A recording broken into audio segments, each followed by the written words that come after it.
The United States has some of the most extravagant and luxurious prisons in the world.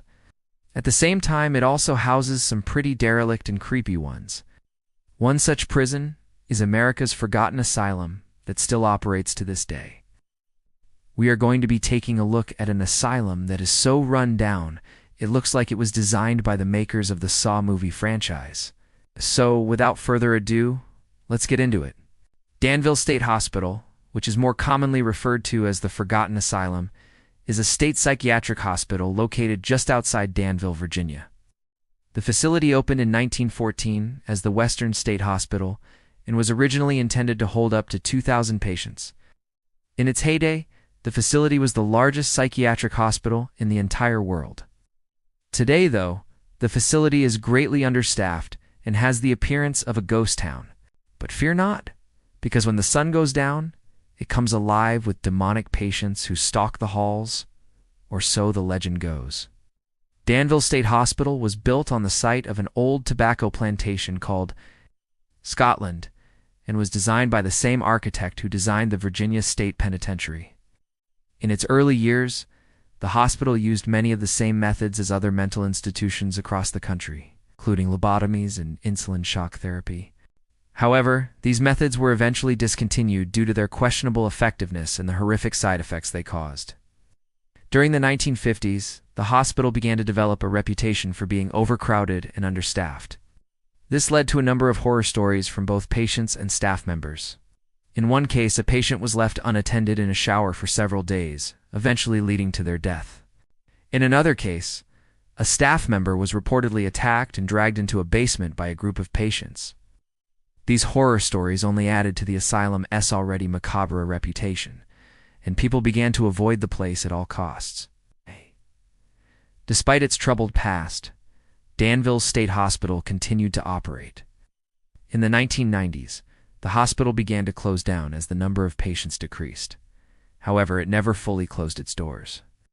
To this day, the hospital still operates, but is now only open to patients who have been found not guilty by reason of insanity.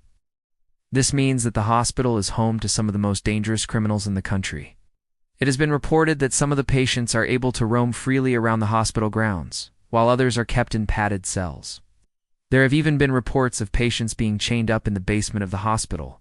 Although there is no evidence to support these claims, it certainly adds to the creepiness of the abandoned hospital. So what makes this place so creepy? Well, first of all, it's huge. The main building alone is 4 stories tall and covers over 20 acres of land. It's surrounded by other smaller buildings as well as a cemetery where over 600 patients are buried. All of this makes the place feel like a maze. You never know what's around the corner. Secondly, it's really run down. The hospital was abandoned in the 1990s, and it really shows. The paint is peeling from the walls and the windows are boarded up.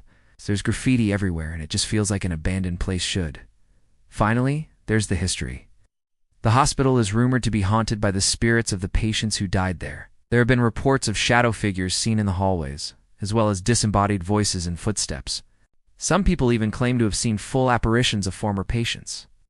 Whether or not these stories are true, they certainly add to the creepiness of the asylum. The legend has it that after the sun sets, the spirits of the patients are released from their confinement and are free to roam the halls of the asylum. It's said that these spirits are restless, and some of them are even violent. There have been reports of people being scratched and bitten by unseen entities, as well as having their hair and clothes torn. Some people have even claimed to have been physically assaulted by ghosts. One story that has been told and retold is about a little girl who haunts the 4th floor of the asylum. It's said that she was killed by her father, who was a patient at the asylum. He was so distraught at the thought of being separated from his daughter that he ended up killing her before turning himself into the guards. Since then, her spirit has been said to haunt the 4th floor looking for her daddy. People have reported hearing the sound of her footsteps and even seeing her shadow in the distance. Another popular story is about a patient who was lobotomized but survived the procedure. It's said that he went insane after the lobotomy and was confined to a padded cell where he eventually died. His spirit is said to haunt the padded cells of the asylum, and people have reported hearing his screams in the middle of the night. There's also the story of a nurse who was murdered by a patient. It's said that the patient became enraged and stabbed the nurse to death. Her body was never found, and it's rumored that he hid it in the basement of the asylum. Her spirit is said to haunt the basement, and people have reported feeling cold spots and hearing her footsteps. As if all those stories weren't enough, there's also the story of a ghost dog. That's right, a ghost dog. It's said that a dog was abandoned at the asylum, and it eventually died. Spirit is said to haunt the asylum, and people have reported seeing its ghost running through the halls. Of course, all of these stories are just legends, and there is no way to prove that any of them are true. But that doesn't stop people from believing them.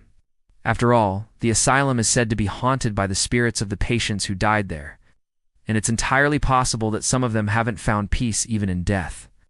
These stories have made the asylum a popular destination for ghost hunters and urban explorers. Despite the danger, many people are willing to risk it all to see the asylum for themselves.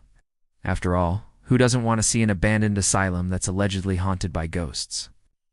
However, despite the asylum's creepy reputation, there are people who claim that it's nothing but a bunch of bull. They say that there are no ghosts, and that all of the horror stories are just made up.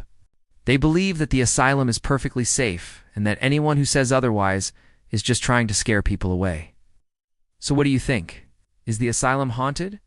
Or is it just a bunch of bull? Let us know your thoughts in the comments below. We'd love to hear your opinion. If you're interested in learning more about the asylum, there are a number of resources available online. You can find articles, videos, and even photos of the asylum. If you're feeling brave, you can even take a virtual tour of the asylum. But if you're not so sure, maybe stick to the comfort of your own home and just watch some videos about it. No matter how you choose to learn more about it, you're sure to be fascinated by this mysterious asylum. Thank you for watching. Hope you enjoyed learning all about the Forgotten Asylum. If you did, please be sure to give us a thumbs up and subscribe so you never miss an upload. Until next time, stay safe and don't forget, the scariest places are often the ones that are abandoned.